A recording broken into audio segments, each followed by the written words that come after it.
Hello mommies and daddies, welcome back to our channel Only Moms. दोस्तों, बच्चे की पहली गर्मी एक माँ के लिए नए इमोशंस, नए फियर्स और कई सवालों का सीज़न होता है। अगर आप भी घबरा रही हैं तो आज हम आपके 6 सबसे बड़े डाउट्स क्लियर करेंगे इस वीडियो में। पहली गर्मी में बेबी बीमार ना हो, परेशान ना हो और माँ भी शांत रहे, बस इतना ही तो चाहते हैं ना हम सब।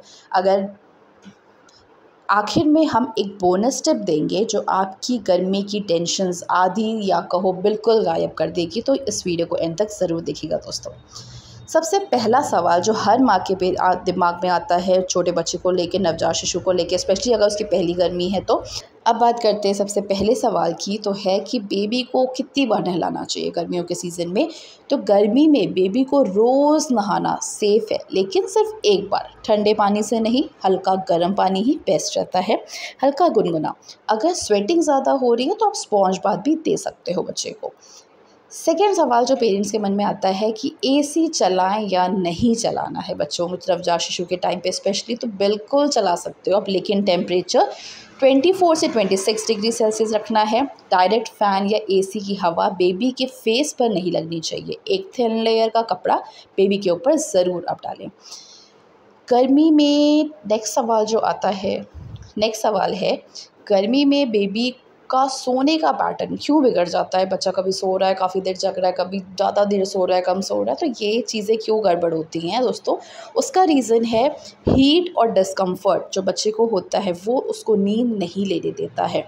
आपको एक फैक्ट नहीं पता होगा, बट आपको हम बताते हैं इस वीडियो में कि बच्चे की बॉडी में स्वेट ग्लैंड्स डेवलप नहीं हुए होते हैं स्टार्टिंग के मंथ्स में, तो बच्चे की बॉडी से पसीना नहीं जल्दी बाहर आता, जिसकी वजह से उसको डिस्कम्फर्ट होता है और वो रोने लगता है। तो हीट और डिस्कम्फर्ट की वजह से बच्चा जल्दी कूल डाउन नहीं हो पाता है, तो इसलिए उसको नींद लेने में भी दिक्कत आती है। रात के टाइम पे आप एक ठंडा रूम करके, अंधेरा करके, हल्की सी आप लोरी चला करके बहुत रिलैक्स करके बच्चे को सुला सकते हो। धीरे धीरे आप सुलाओगे तो बच्चे का एक पैटर्न बन जाएगा। नेक्स्ट सवाल आता है, गर्मी में रैशेज़ होना नॉर्मल है क्या। तो यस, प्रिवेंटेबल है, बट आप चाहो तो बच्चे को नैपी फ्री टाइम बढ़ाइए। इस टाइम पर आप टैल्कम पाउडर या एंटी रैश क्रीम का भी यूज़ कर सकते हो। एंटी रैश क्रीम से भी ज़्यादा बेटर है कि आप टैल्कम पाउडर इस टाइम पे यूज़ कर लो, या बच्चे को डायपर के बिना रहने की आदत डालो, क्योंकि इस टाइम पे गर्मियों में जितना बच्चे को कवर रखोगे, बच्चे को वैसे ही उलझन चिड़चिड़ मचेगी। आप क्रीम ज़्यादा लगाओगे तो जब जैसे बच्चा धीरे धीरे बड़ा हो रहा है, तब क्रीम लगा रहे हो तो बच्चे को पसीना आएगा, तो वो दिक्कत दे सकता है। तो इस केस में आप बच्चे को डायपर फ्री रखने की कोशिश करिए और सिंथेटिक कपड़े बिल्कुल अवॉइड करिए। आपको बच्चे को गर्मियों में सिर्फ और सिर्फ कॉटन के कपड़े पहनाने हैं। नेक्स्ट सवाल आता है कि फ़ीडिंग में दिक्कत होती है इस टाइम पे, तो क्या ये नॉर्मल है। तो फ़ीडिंग में दोस्तों ज़्यादा गर्मी में बेबी का एपेटाइट जो है वो कम हो जाता है, भूख लगना जिसको कहते हैं बच्चे की कम हो जाती है। इस केस में आप बच्चे को फ्रीक्वेंट और शॉर्ट फीड्स दें। थोड़ा बच्चा पी रहा है, कोई बात, उसको हर थोड़ी देर में आप फीड कराएं। अगर बेबी 6 महीने से छोटा है तो सिर्फ ब्रेस्ट फीड या फॉर्मूला फीड ही देना है आपको। लास्ट सवाल जो आता है पेरेंट्स के मन में कि बाहर ले जा सकते हैं या घर में ही रखना है बच्चे को, इतनी गर्मियाँ जो पड़ती हैं उस टाइम पे।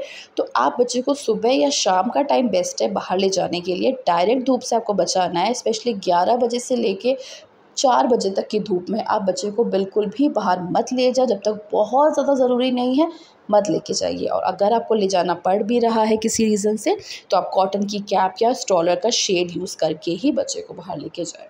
तो दोस्तों, एक माँ का इंट्यूशन भी सबसे ज़्यादा स्ट्रॉन्ग होता है। अगर बेबी की बॉडी गर्म लग रही है या ज़्यादा रो रहा है या फीडिंग रिफ्यूज़ कर रहा है, नहीं फीड ले रहा, कुछ नहीं खा पी रहा, तो ज़्यादा देर किए बिना आप डॉक्टर से ज़रूर कंसल्ट करें। वो कहते हैं ना दोस्तों कि अलर्ट रहना बेटर होता है। तो आप बच्चों को बिना अपना लॉजिक लगाए कि एसी चला देते हैं, नॉर्मल हो जाएगा, खा लेगा, तो अगर आप देख रहे हो इन सब चीज़ों पर नहीं असर दिख रहा, तो डेफिनेटली तुरंत डॉक्टर के पास आप लेके जाइए।